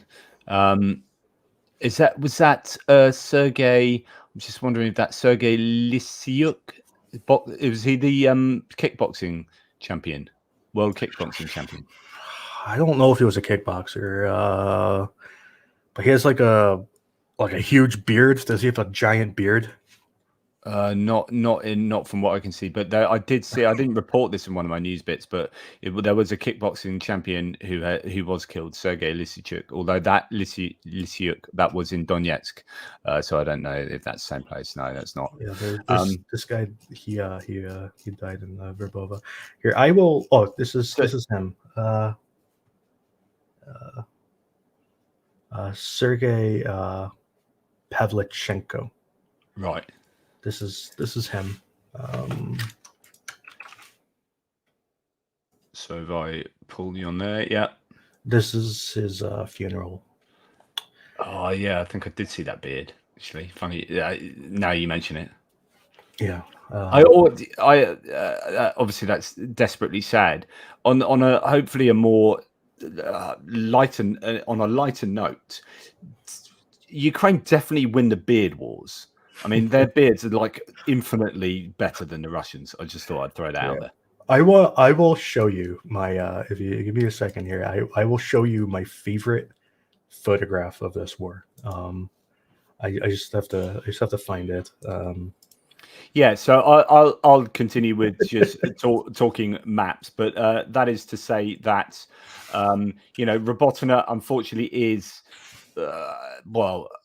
unfortunately it is something of a standstill at the moment. There are some successes around the Bove area. There are some successes around Kapani area, but essentially not too much movement. This is it. So what is going on there? This is my favorite photograph of the war. Is that Olaf Scholz? Yeah, this is I can never remember this guy's name. He's like he's in the Ukrainian Rada. He's like one of the senators or whatever. He's just I imagine this as him just popping into existence there, like an anime character. Schultz is like, what? Nice. I love this photograph so much. He definitely doesn't look like a politician. That's for sure. No. So now most people have been waiting for us to talk about Dnipro because they think that's where it's all about, where it's all at the moment. Is that to say that? Well, I mean, I know that you're not a big fan of the attack towards Robotina, as that being the most heavily defended area in terms of fortifications and minefields, literally that they could have attacked anywhere in the occupied territories. Are you more hopeful for what's going on in Dnipro River? What are your thoughts about that in general? Yeah, the Dnipro, where they're attacking is much more logical. I think their attack on Robotina, I think this was literally the stupidest possible thing they could have done. Like, I don't think anything else would have been dumber than attacking here. So that's how I feel about Robotina. It was this was the bottom of the barrel. Like, I honestly think like them like randomly declaring war on Poland may have been a better idea. I don't know. Like this was like the worst idea. So that's how I feel about Robotina. just to make it clear. But yeah, this attacking Krinky, it's logical for a bunch of reasons. First, there's only 2 roads to get there. To get to Krinky directly, plus this highway brings you to the forest. So there's basically kind of 3 roads to work with, and one doesn't even get you to the town. If Ukraine can establish themselves in this this forest, which they've been working on doing, and if they can get to this highway in particular and sever this highway, it becomes a real nightmare for Russia. Yeah, because the Aleshki sands just south of that are genuinely pretty deserty kind of sands. There's some interesting footage of that. Yeah, you wouldn't think that it would be quite so sandy as it is there, but it is. I don't know if that makes it impossible or anything, but it is something for them to think about. Yeah, so this is just what this area looks like. You have to beware of the camels. I don't know if I'm going to find one. But I saw that yesterday where in your live stream where you found like a random camel that had been stuck, like some kind of metal painted like cutout of a camel. It's just like completely random. But yeah. Anyway, this is what this area looks like. So it's like a little desert. Yeah, little sand dunes. So this is sort of terrain that they could work with here. Now moving through it might be a bit of a nightmare especially for heavy machinery going through all the sand and whatnot. But more to the point would be forcing Russia to go around these sands would be a nightmare for Russia. I mean, obviously they could do it, and also I guess maybe going around it is maybe the wrong way to think of it. It would be more that Chaplinka is one of the main supply routes, right? So to get there, they would have to go this way and over that way, right? Or they would have to go all the way around to get here. I guess also there's this other highway that goes through Kolinchak that is a little bit more direct. But anyway, the point is that Ukraine can create this kind of buffer between their forces in Krinky and the rest of the Russians. And if you think about this whole area here, where they're also seemingly attacking towards Oleshki, and they could kind of try to unite these two bridgeheads. And these bridgeheads have all of these sandy areas in between, plus these forests that Ukraine could, in theory, control. So you can see a path to them controlling a bridgehead here, where oh boy, I don't know what just happened. You could see a path of them controlling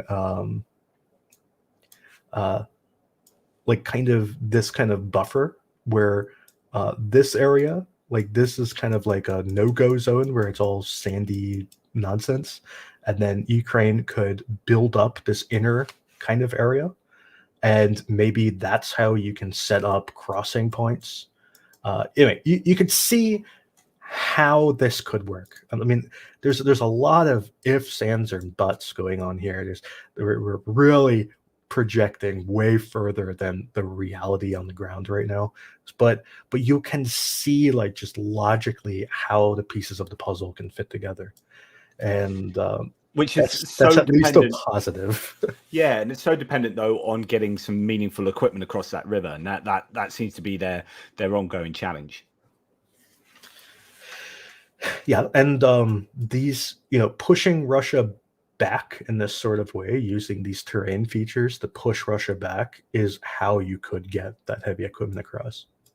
And why aren't they able to get more amphibious equipment across? I mean, maybe they are, but maybe they just don't have enough of a wide enough. Because if you get that equipment across, then there's not that much space for it to be used in. So I guess it could be like shooting fish in a barrel or something.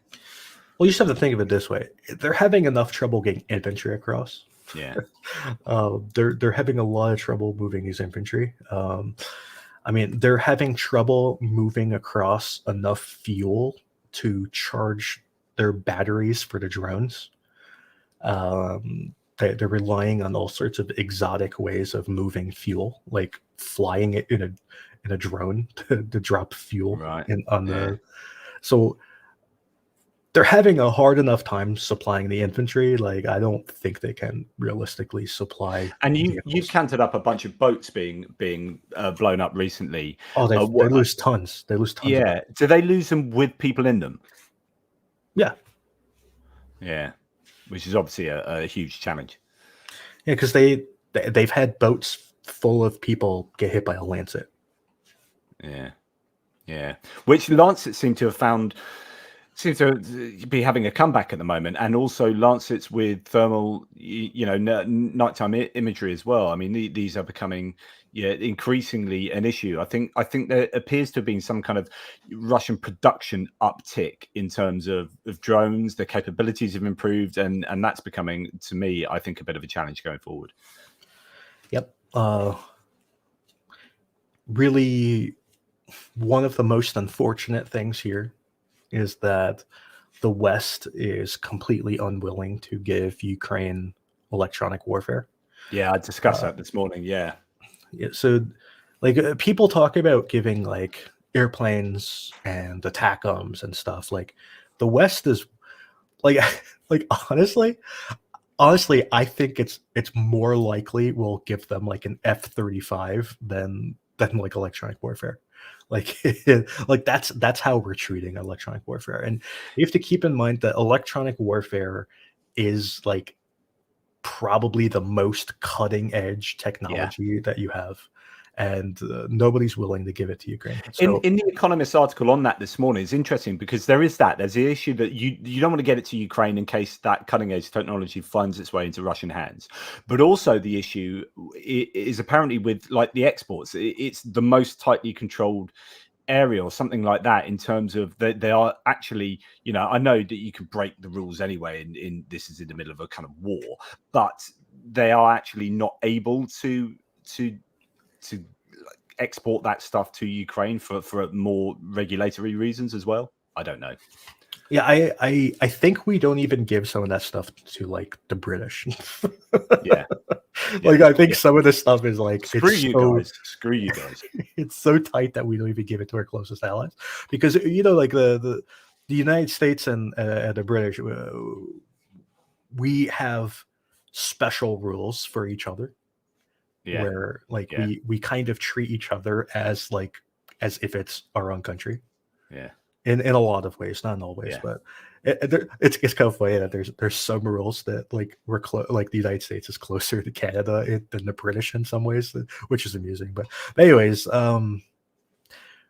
we have rules like that. So like the UK and the US are very, very close allies. Like it's harder to be closer allies, and I think some of that stuff we don't even give to the British. Yeah. Like we're not going to give it to Ukraine. So no, not that. So Nick Owen just said, here it is, fundraiser for hovercraft. Well, interestingly, there are lots of people screaming out, and there is fundraising for outboard motors. So actually, you're not too far off. That there is just a lot of need for, and I think maybe in one of Andrew's live streams, sometime recently, we're talking about why are they funding, why are nations spending X million dollars giving this and that, when they could, for that same amount of money, just give like 100,000 boats or something. Do you know what I mean? Like there is scope for people to properly help in the Dnipro River area in terms of what we give the Ukrainians. Yeah. Yeah, the boats don't last long.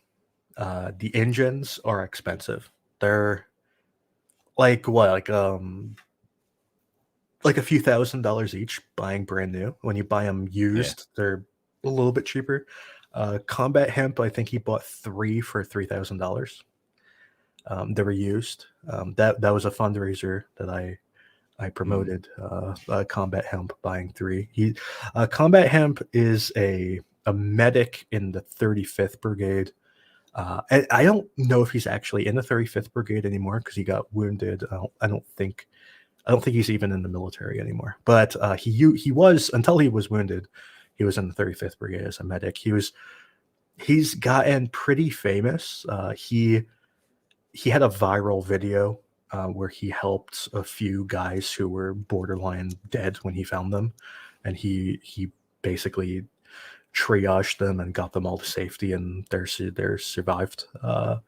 One of them had his jaw blown off. One of them basically had all 4 of his limbs destroyed, and both of them are making decent recoveries. The one guy who basically had all 4 of his limbs destroyed, he kept all 4 limbs and he's recovering now. And the guy who had his jaw blown off, his jaw was reconstructed, and he's doing pretty well. He's actually, yeah, he's pretty impressive, that guy. I think his name is Thor. Yeah, he like went to Poland for medical treatment for like a month, and anyway, he's posted some videos and stuff of talking, and he's making a pretty good recovery.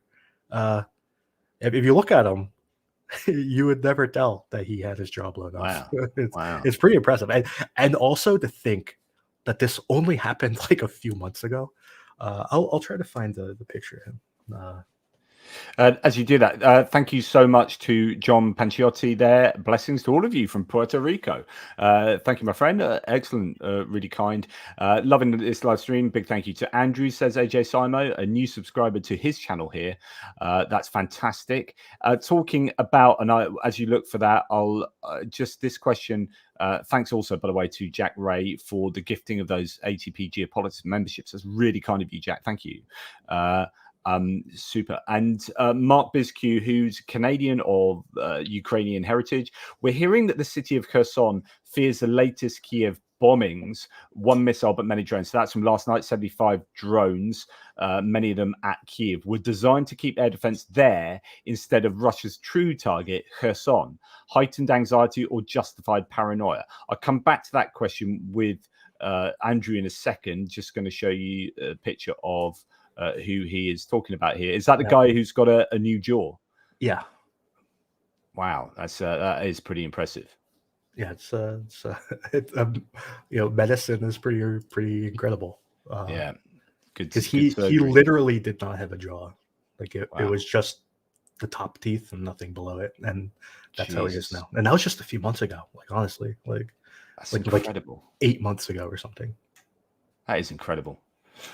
So yeah, what are your thoughts on possibly Kherson being?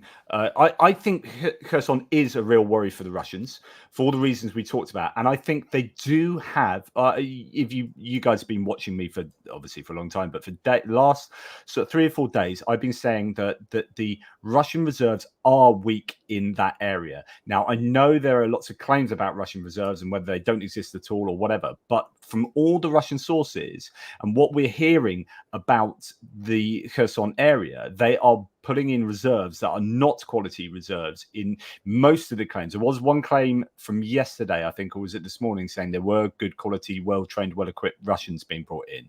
But what we're hearing a lot is that there aren't great reserves in that area, and I think that means that they're going to have to rob Peter to pay Paul, take the reserves from other places to defend Kherson, and that is an issue for them, given that Ukraine are looking like they could take advantage. But I think they're also, the Ukrainians are struggling to make really big inroads there themselves. Anyway, sorry. Yeah, I drew. This is what I think the attack on Kiev was like. So I'm pretty sure. I think they had one part go through like this southern region. It may have been more like that. But anyways, it kind of went up and went towards like Cherkasy, and then went up towards like Chernihiv up here, then went down. They had one attack that kind of went from Berislav towards Snihurivka, and then up towards, I can never pronounce that, the city, and then kind of up towards Kiev, and then it may have like rotated around. And then some of these attacks went south of Kiev and rotated around. Some went north of Kiev and came down, and some came from like the Kursk area and attacked from the north. So this, I think, this was more or less how the attack went. Maybe not exact, but this was kind of like the general idea. I do want to state there are a few interesting stats, and I do have these stats on my map, so I can just read them. So here it is. They said that this northern operational zone, they destroyed 55 Shaheds. Of those 55, 28 of them were destroyed by mobile anti-aircraft fire groups. And these fire groups are they're manning large caliber machine guns. So that would be 50 cals and 23 millimeters.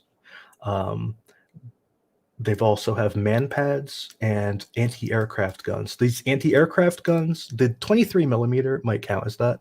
But they also have, I believe, 60 millimeter and I think 57 millimeter. So I think those are the anti-aircraft guns. So, so 28 out of these 55 were destroyed by these mobile anti-aircraft fire groups. And if you look at the photos of the attack on Kyiv, basically all you see is just walls of machine gun bullets into the sky shooting down these drones. So I just want to.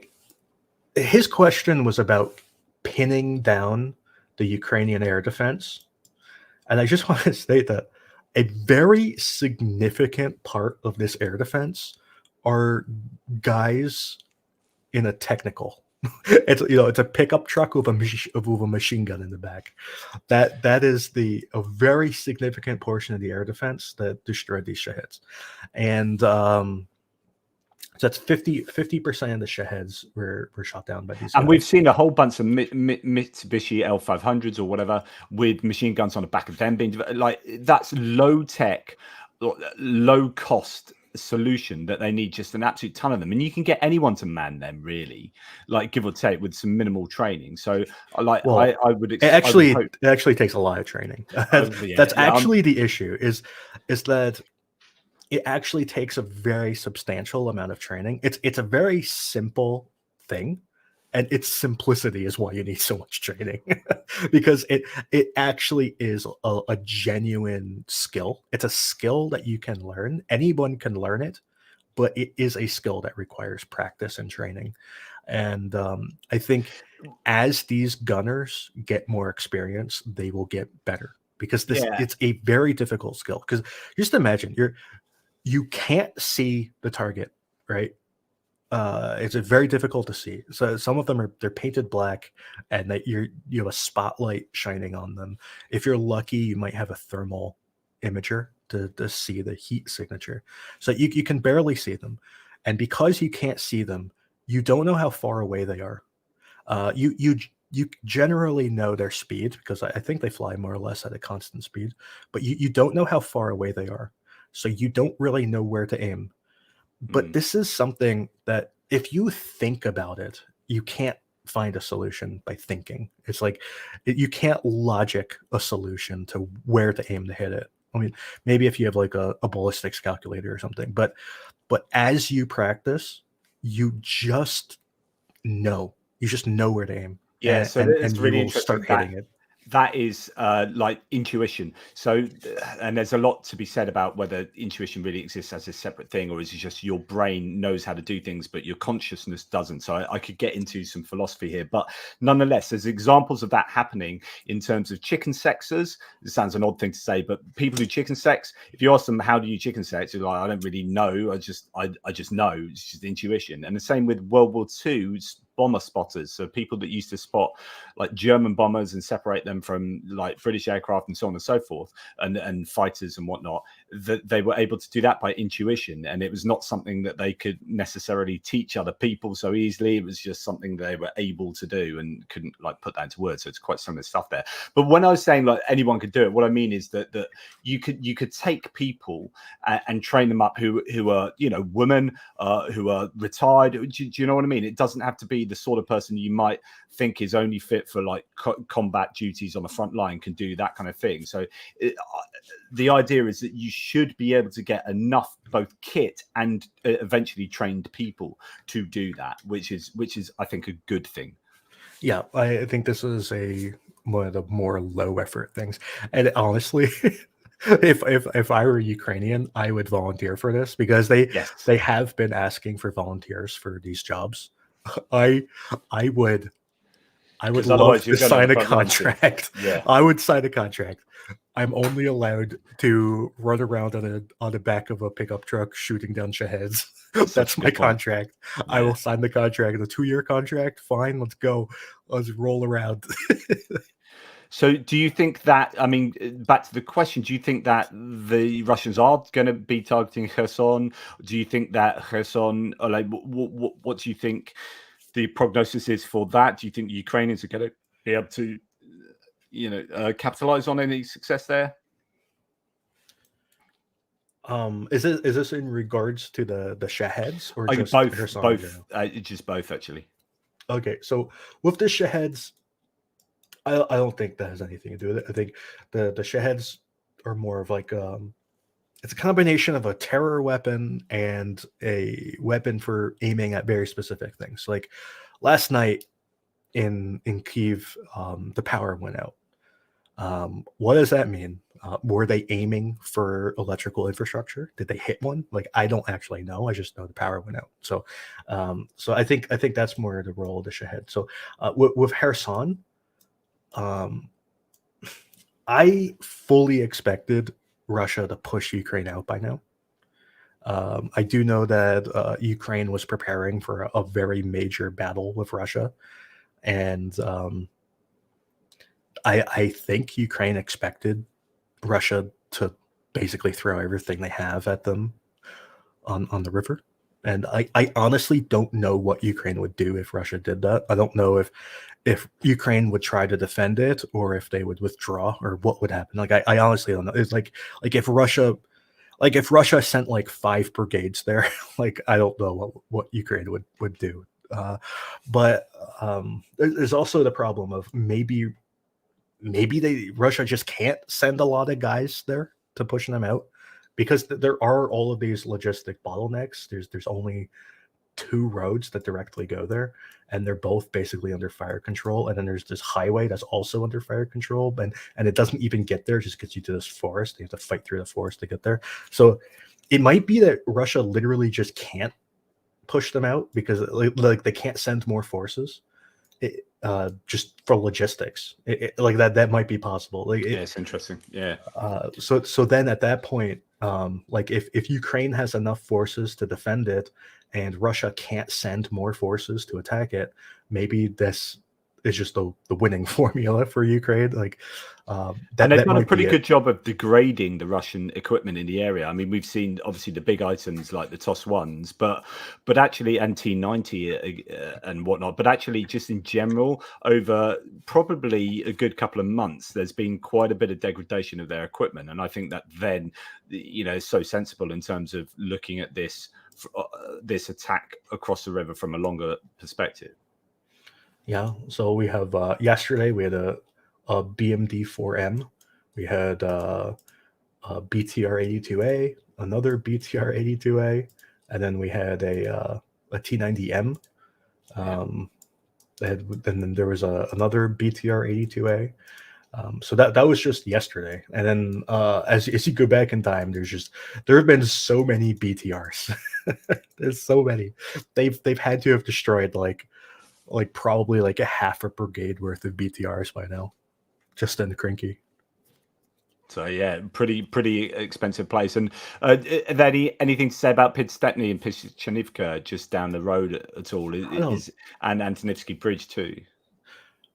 There's been so little information there. There have been some videos of Ukrainians getting hit by drones along this highway, but I've not really seen more information than that. Like it's possible that Ukraine has really expanded this here. Like they may have. There's just been literally no information. So there's not much I could say. Is that good? Is that good news when there's no information? It's frustrating. It's annoying. But this area here, Ukraine has definitely been expanding their control here. They've been getting hit by pretty regular airstrikes, drone attacks, artillery, etc. So this whole area here, moving towards Ploima and whatever, and they may have expanded even further. We just don't have evidence of it. So they're definitely expanding here. They definitely have a presence in this kind of like dacha area. We don't know how much of a presence is there. They get shelled every once in a while. It is possible they control this entire string of houses all the way down. But I don't know. Yeah, and then this dachi area, they may have expanded south too. They may control like this red area. It's only red because I have no information. I kind of think that Russia isn't there anymore. I just don't have proof of it. So in the absence of information, I don't change anything. So, and yeah, nice. And we've I mean, you listened to what Konstantin had to say about Oleshki. There's been a lot of horrors out of Oleshki. Yes, yeah, because he's got some personal connections to there, and yeah. So which shows that I think the Russians are in a sort of panic state. I think that it's just I just don't know what to feel about Dnipro, because I think on the one hand it is ripe for the picking, but on the other hand the Ukrainians are struggling to get enough people over there to make a meaningful difference, because the Russians haven't, as you said, been able to get enough of their defenders into the area. So it's this frustrating, not quite stalemate, but just it could be so important. Yeah, the one thing to note is that one of the guys in the 35th Brigade, he and this was a while ago at this point. This was like a week ago, more than a week ago. He said that if Ukraine doesn't double the size of the bridgehead in the next 2 or 3 weeks, they will have to withdraw. And he said that about a week and a half ago. But like by his logic, like Ukraine has like a week to expand the bridgehead, because his point was that where Ukraine is now, it can't be wintered. If it were the summer, it would be fine, but it's the winter and it's going to freeze, and he doesn't think they can survive there. So they need to expand out and get further from the water where the land is drier and they can dig into the ground, and they have to get there before the ground freezes, otherwise they can't dig. So this brings me on to Jay's question here. Jay, Atherton Pusil says, do you both think winter will be Russia's biggest enemy? Great job to you both. It's appreciated. I don't know. Russia seems to be good at fighting in the winter. I do want to point out that last winter, like in Bakhmut, something like 30% of the casualties were cold related. Yeah. So the cold is a very big enemy. It is not good. Especially when it's wet and cold. So dry cold isn't so bad, but wet cold, you know, if you get wet and then cold, it's an absolute, your insulation goes down, you're absolutely screwed. And you need very good boots. Yes. Which brings us on to, I guess, this question, one of the last ones to throw at you. Is the Russian overall offensive limited by manpower long term? It seems like they don't care about losing people. How the heck does Russia function as a state? I mean, they can go on as long as, you know, either side can go on as long as they've got the equipment and the manpower, really. I mean, those are your culminating factors. But so both of them are affected by that. Well, here's the thing: is that what I think Russia is trying to pivot to right now is having basically Central Asians fight the war for them. I think that is Russia's goal. This year, like in the first quarter of this year, I believe Russia had 1.3 million people from Central Asia emigrate into Russia. And Russia is trying to recruit from those 1.3 million. And I'm sure there have been more since that, because that was just the first quarter of this year. I don't know the stats after that. I do know that there are also hundreds of thousands who have left Russia.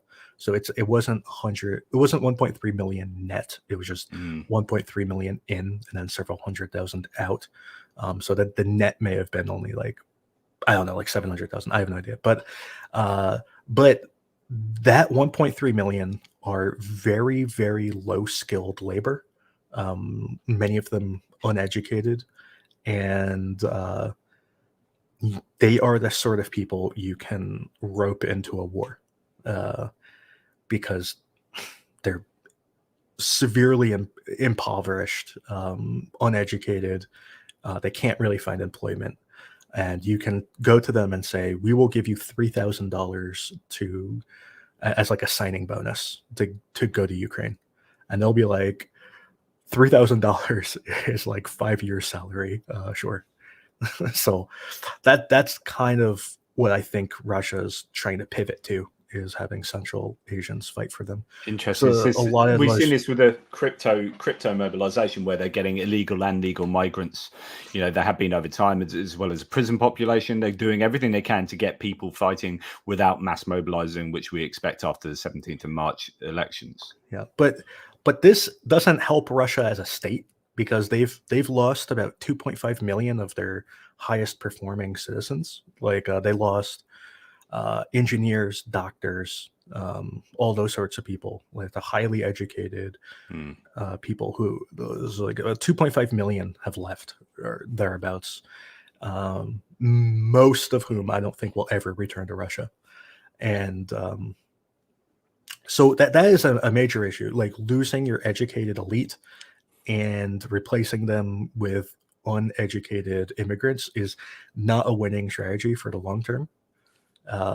And especially as they have a labor market that is dying for labor. Like they have entire industries that barely function now because they don't have enough people.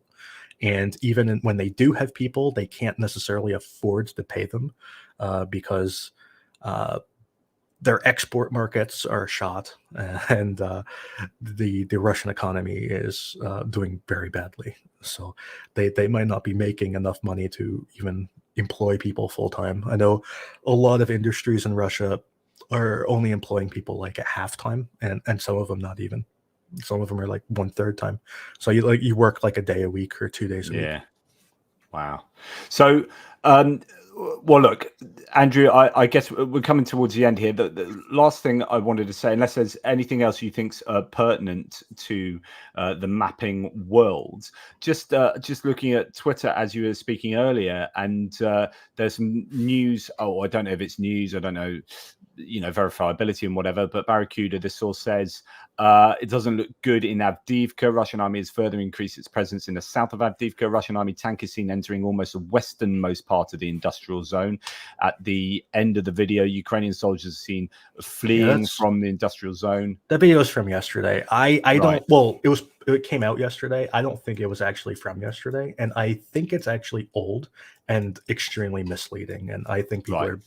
I honestly think people are intentionally misinterpreting the video because it does not show, like, what he just said is not what that video shows. Right. So in the video, I have it mapped. This is where the Ukrainians are running. It's hard to see in this picture, but there are Ukrainians there. They're running. They're like that's one of them right there. Anyways, so this is that's where this happened. So they were fleeing that way. And I honestly think that this is from like a week or so ago, because in the intervening period, Russia has been shelling, and I think this video, I am almost certain, and you can see it, this was even published by the same people. You see, it's the same logo. This video, I'm almost certain, happened after the other video. So I think this video where they're claiming Ukraine is retreating happened after the video.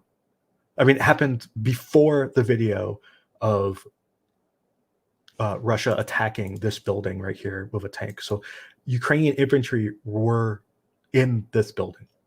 And also there's this other video of this Russian drone scouting Ukrainian infantry in this building, which I believe was also after the video of the Ukrainians fleeing. So I think, I really think that they're very, very intentionally making this as misleading as possible. I don't think this is like an honest mistake. I think this is intentionally to cause misinformation, to trick people into believing lies.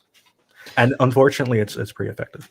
Your encyclopedic knowledge of all of these areas is endlessly impressive. I guess so. The final thing, and before I kind of close out and implore people to subscribe to your channel, help out your mapping and everything, is what are your general thoughts about the whole war in total, and about the Ukraine's chances and international aid? I've been really impressed with Germany recently, although tourists would be nice, thank you very much. But really stepping up, and there are claims today about them overtaking in terms of the biggest donor to Ukraine. Yeah, there's one thing I want to say about that. Because it's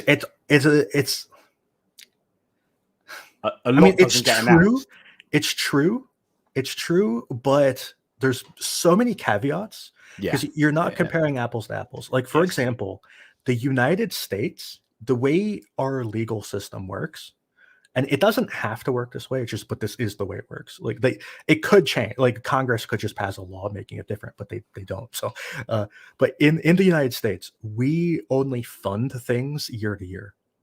So, when you look at those numbers, it's like you're taking Germany's pledge for the next like 5 years or whatever, that's interesting, and adding it all up at once. Whereas the United States can't do that. We only give year to year. I mean, like, Congress could, in theory, pass a law saying that we will give Ukraine this much money over the next 5 years, but that's not how things work here. And they're not going to pass that law. They would pass, like, what we do is we just pass it year to year. I mean, there are programs that we give that are multi-year funded programs, and they do happen. And I think some of the Ukrainian aid does fall under that. Like, for example, I think the aid for training pilots, I think that technically falls under a multi-year funding. And I think that's why, like, when the US was flirting with a government shutdown, The training of pilots was never threatened because I believe that was under a multi-year funding. So like the annual funding was irrelevant to it. So there is some multi-year funding for Ukraine Yeah, by the United States, there is, but that's because actually, typically not. yeah, I've dipped into, it's not this exact one, it's another one by him. I'm just going to show you this. This is a CSIS article by Anthony Cordesman, who talks about actually the misleading figures for the US donations to Ukraine are misleading for exactly what you say about Germany. He talks about, it's not in this one, it's his other article. He talks about some of those things actually go on to 2029. So that could cut both ways, but I don't know the exact details of that in terms of what you're talking about, the way that funding goes. But yeah, you're absolutely right. All when it comes to funding, all sorts of caveats that need to be applied to everything that's ever claimed. But the general point is that Germany are certainly stepping up more, which is exactly what is needed. But what do you think that's, I mean, it's not remotely enough, in my opinion. What are your thoughts going forward? Do you think that people are going to start waking up to this needing to be sorted out sooner rather than later? Well, I think in the United States, I think this is my opinion, so Yeah. just take it with a grain of salt. But I think what happened was that there was a group of people in the United States and who were talking to the United States. This group of people were basically demanding the United States give everything all at once. And the United States, the congressman basically rejected that and got offended by it. They said, you don't have a goals, you don't have missions. You need to give us a reason to fund you. You have to say, we need this because of this. Our plan is to do XYZ. In order to accomplish this, we need this set of things. And in this amount, it'll cost this much money. And we need it for this reason and that reason, and all these reasons. And lay out a plan for us. Give us something to believe in. And I think that's what Congress was asking for. And the people who were doing the lobbying did not act that way and didn't think that way. And they were just saying, we want an aircraft carrier, we want 5,000 fighter jets, we want we want like a rocket to Mars. Is like they're saying, like, we want everything, we want literally everything. And what's going on right now is, I believe that there is a new group of lobbyists who are taking the reins. Those old group of lobbyists are still lobbying, but there's a new group of lobbyists who I think is getting more influential. And this group is more down to earth. They're more used to working with the American Congress. And I think they're more effective in getting what they want. They're more effective in advocacy. And what they're advocating for is very specific plans or very specific aid packages to serve very specific needs. And I think they are right now working through Congress, getting congressmen on their side. And it could take a few more months. But I think once they get the snowball rolling, the snowball will grow. And we'll see more and more bigger packages going to Ukraine. And I think those packages might get more and more effective at solving problems in Ukraine rather than just, we want everything. Do you know what, Andrew? It's nice to leave us on a positive, because it would be so good if that is the case, and I really hope it is. But I get some sense when I look at, like, why is Germany suddenly, I know, sorry to use Germany as an example, but I think it's an interesting one. Why is Germany suddenly picking up pace in what it's doing? And the only reason I can think is that people realize how freaking important this is. And if it doesn't get done sooner rather than later, it's all going to be for now. And Russia will prevail. And if Russia prevail on a battlefield, and I've just written a big article discussing this, if they win on the battlefield, then they win in the information space in European countries and in the US. And so if we want to prevail in the information space against the Russian disinformation, we need to facilitate Ukraine winning on the battlefield far more quickly and effectively and efficiently. And I think there is maybe that realization with at least some people, and possibly that's what's underwriting Germany's change, and hopefully what might underwrite the US doing as you say. Well, I think Germany is very bureaucratic and they're slow, but they're deliberate. They they have goals, and they very slowly chug along to reach their goals, and that's just the way the Germans are, you know. So I think that's a lot of Germans, I think, were offended last year when everybody was saying um, they weren't doing enough last year. But what they were doing last year was laying the groundwork for what's happening now. Right. So Interesting. I like that. So that's just German society. What we really need, and what people should actually, I think, be very offended by, is what is Italy doing? Yes. Italy has done nothing, and France, but Italy even more so. I think Italy has a ton of resources. Italy has lots of ammo. They have lots of capacity to manufacture, and they have a gigantic economy. They're what, like the second or third They're in Europe? They're in one of the biggest, yeah. Well, that's an interesting. Italy's interesting because you've got this very right-wing coalition between the Brothers of Italy, Forza, and the Liga, and the two of those are overtly pro-Russian. And Giorgia Meloni, who is the premier there, is actually very pro-Ukrainian, but you've got that interesting coalition whereby you've got Silvio Berlusconi, or the late Silvio Berlusconi, was a close personal friend of Putin and was still receiving like presents from him during the war. And then you've got Matteo Salvini in charge of the other coalition, who is pro-Russian. And so that's a real political issue there. They've got some of the rhetoric, and she's been really strong in what she said, although there's that recording where she was caught saying something, about being tired of it. But yeah, you're right. That's a real problem. France is a funny one because I think France probably do a lot of stuff that we don't quite know about, which is what a lot of French people sort of use as a defense. But I think is probably true. They're helping with intelligence and satellite and so on and so forth. And you're starting to see them ramp it up a little bit. And they, of course, fund the EU to the tune of 25%. So a quarter of what the EU give is down to France. But you're right. I think that I'm sure they could be doing a lot more.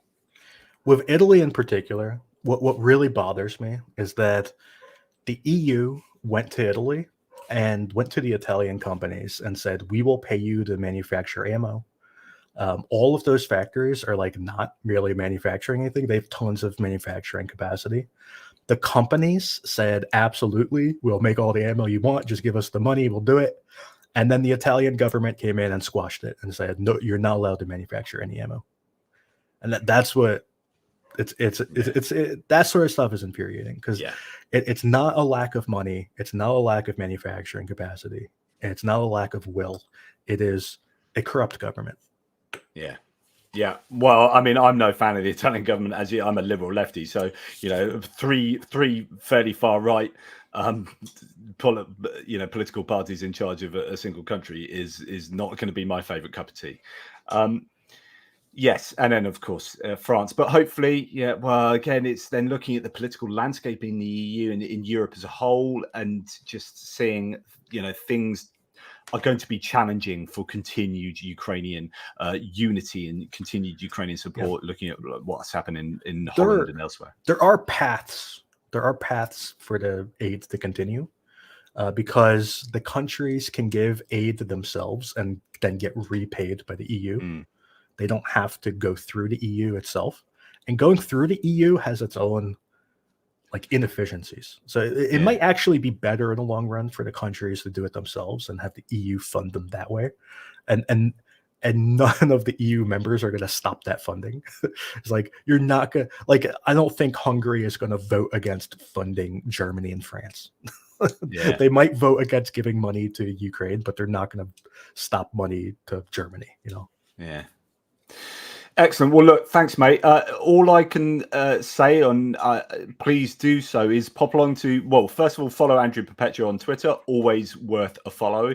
He's got his PayPal there if you want to help him with the mapping. And if you go to his map at the top there, if you click on there, you can support the map in terms of buy me a coffee, which is so worthy because of the work that he does is incredibly important and is exhaustive. Like, he spends all his days doing this, and so many people rely so much on him, like out in the intelligence, open source intelligence world.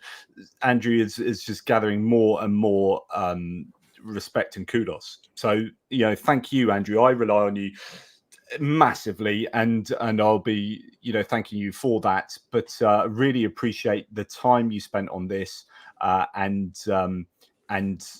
all the work you do. Is there anything you think needs to be added to anything we talked about? No, thank you for your support. I'm glad you find it useful. I'm glad people find it useful in general, because it takes a lot of work. Yes, it does. I can only imagine. I mean, I know how much of my life I spent doing this, and so I can just it just is incredible. And you matter. You definitely matter. And I'm terrified looking at Telegram right now because I have over 1,000 unread messages. It's scary. Jesus wept. Well, look, mate, good luck with all of that. I'm going to go and have a glass of wine. Take care. Enjoy the rest of your day late Thanksgiving. And thank you so much to all the people. Just a very quick thank you to Culture Garv Al Garv, Johnny Christensen, John Panciotti, AJ Simo, Gary Knapp, Jack Ray, super generous, Mark Bizq, as ever. And I'll be doing a live with Mark Bizq next Sunday to get his idea of how things are going, and his connections to Ukraine and family connections with him and his wife to Ukraine. So that hopefully that would be really interesting. Come and join us. Thanks, Andrew. I really appreciate that. Please stay on the line. And in the meantime, thanks to all of you in the live chat, really edifying live chat, even if a lot of it was spent having a go at Trev, our resident Russian. Anyway, toodle pips, everyone. And thanks again, Andrew. Goodbye.